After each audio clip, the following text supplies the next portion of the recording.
Hello বন্ধুরা, welcome back to my channel. আমার চ্যানেলে আপনাদের সবাইকে স্বাগত। আশা করি আপনারা সবাই ভালো আছেন।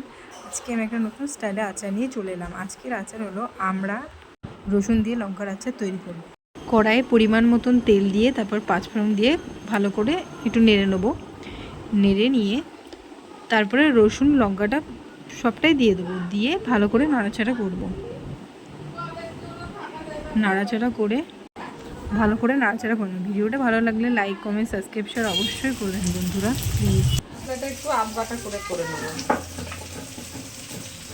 রসুন আর লঙ্কাগুলো ভাজা হয়ে গেছে, এবার আমড়াগুলো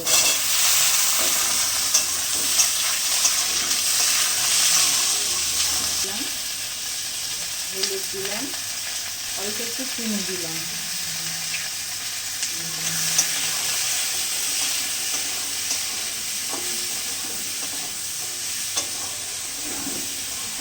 ঝাল লঙ্কার গুঁড়ো দিলাম,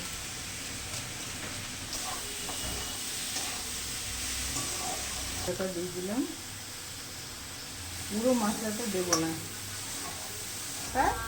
এটার মধ্যে সর্ষের তেল দিয়ে রাখলেও অনেকদিন থাকবে, এমনি রাখলেও থাকবে।